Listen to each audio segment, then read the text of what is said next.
দর্শক স্ক্রিনে এই মুহূর্তে যে মেয়েটির ছবি দেখতে পাচ্ছেন, ফুটেজ দেখতে পাচ্ছেন, মেয়েটি আসলে যশোরের থেকে লোহাগাড়ার একটি ছেলের সাথে ফোনে কথা বলে, একজন প্রবাসী লোহাগাড়ার একজন প্রবাসীর সাথে ফোনে কথা বলে সে ফোনে বিবাহ করে, এটা মেয়েটির দাবি করেন। তো আসলে লোহাগাড়ার আপডেটের যে বিষয়টা, এটা আমি বলতে বলতে এখন আর আমার মানে কি বলবো, আল্লাহর এটা অশেষ মেহেরবানি না আল্লাহর দান না তাদের কর্মকাণ্ড, যাই হোক আমি এই বিষয় নিয়ে কথা বলতে চাচ্ছি না।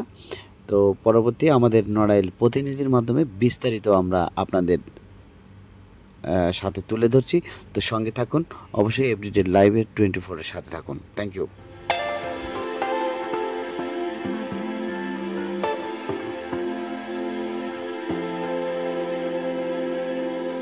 তাহলে আপনি একটা স্বামী থাকতে আর একটা স্বামী একটু ফোন দেন, আমরা একটু শিওর হই যে আনিস আপনাকে বলছে। কতদিন আগে বিয়ে হয়েছিল বললেন? নড়াইলের লোহাগড়া উপজেলার হামদা গ্রামে আপনারা দেখছেন গ্রামের কিছু মানুষের ভিড়। মূলত এটি একটি প্রবাসী বাড়ি, যার নাম আনিস। এই নগ্রাম ইউনিয়ন হামদা গ্রামের বাসিন্দা আনিস মোল্লা। তার বাড়িতে এসেছে যশোরের শাসার সখী নামে একটি মেয়ে, যিনি 2 সন্তানের জননী। গত 6 মাস আগে থেকেই আনিসের সাথে তার প্রেম চলছিল বলে সখী জানায়। ফোনে প্রেম হওয়ার পরে তারা ফোনে বিবাহ সম্পন্ন করেছে। গত সপ্তাহে এই মেয়েটি এ বাড়িতে আরেকবার এসেছিল, কিন্তু তখন মেয়েটির আত্মীয় স্বজন বুঝিয়ে পড়ে এ বাড়ি থেকে নিয়ে যায়।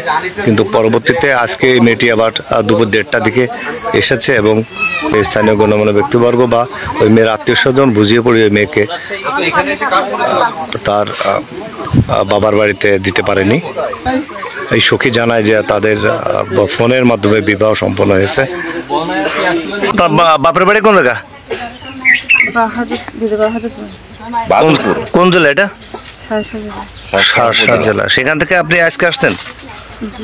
আপনার বাড়ির আপনার বাবা মা জানে? আসার পরে জানছে।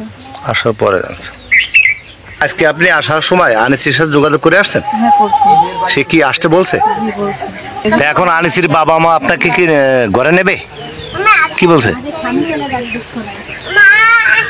এই মেয়েটা 1 সপ্তাহ আগে আপনার বাড়ি আসছিল? আগে আইছিল, এসে ওরা গার্জিয়ান নিয়ে গেছিল। আপনার গ্রামের মাতব্বরও ছিল? নিয়ে গেছিল যে আর আসবে না, তাই? কিন্তু আজকে আবার আসছে। এখন আজকে আইসে কি বলছে আপনাকে? আইসে বলছে যে আমি যাবো না, আমি ছেলে আমার বিয়ে করেছে, আমি যাবো। আপনি কি আপনার ছেলের সাথে কথা বলছেন? ছেলে কি বলছে আপনাকে? ছেলে বলছে যে ছেলেরা বলেছে কত বিয়ে হয়েছে, কিন্তু কোনো রেজিস্ট্রি মিস্ট্রি হয়নি বা লিখিত হয়নি। আর এই এলাকে কোর্ট কালার দিয়েছে, এটা বলেছে মোবাইলের মাধ্যমে বিয়ে। এই মেয়ের সাথে আপনার ছেলের বিয়ে হয়েছে, ছেলে আপনাকে জানাইছে? মোবাইলে ওই মেয়েও বলেছে, এটা বলেছে। এখন বিয়ে হয়েছে কেন ওটা আমরা কাগজপত্র চাইছি, পুরো আমাকে দিয়ে দেয়। আপনি কি করতে চাচ্ছেন? এখন যাচ্ছে মেয়েটা যদি তার স্বামী বাড়ি যাই করে সংসার করে ছেলে মেয়ে নিয়ে আপনি চাচ্ছেন যে এই মেয়ে আগের স্বামীর বাড়ি যাক? হ্যাঁ। আপনার বাড়ি আপনি জায়গা দেবেন না? আমি জোরপূর্বক তারা খাদেশ আছে, সে যদি স্বেচ্ছা যায় এটাই কামনা করি। আর সে যদি স্বেচ্ছা না যায় তাহলে মাইনে নেবেন? জোরপূর্বক যদি আমি যদি একটা কোনো কিছু এখন সমস্যা ঘটায়, তাই তো আমি তা আপনি এই মেয়ের অভিভাবকদের জানান, মা বাপরে জানান? তারা আইছিল, বউনা আইছিল। কবে? আজকে নেমে আসার সাথে সাথে। ও, এরা এসে কি বলছে? তারা নীতি পায়নি, তারা বুঝতে পারে কোনো কাজে নীতি পায়নি, তারা রেখে চলে গেছে। 3 নম্বর ওয়ার্ডের মেম্বার আমি। আপনার নাম কি? আমার নাম মোহাম্মদ আকসির মোল্লা। আগে এই মেয়েটা আইছিল, আমরা সালিশ করে এই মেয়েটার ভাই এবং গার্জিয়ানের কাছে আমরা দিয়ে দিয়েছিলাম যে আপনাদের মেয়ে যদি আর আসে না। পরে 4-5 দিন পরে আবার এই মেয়েটা আবার ওদের বাড়ি আইছে।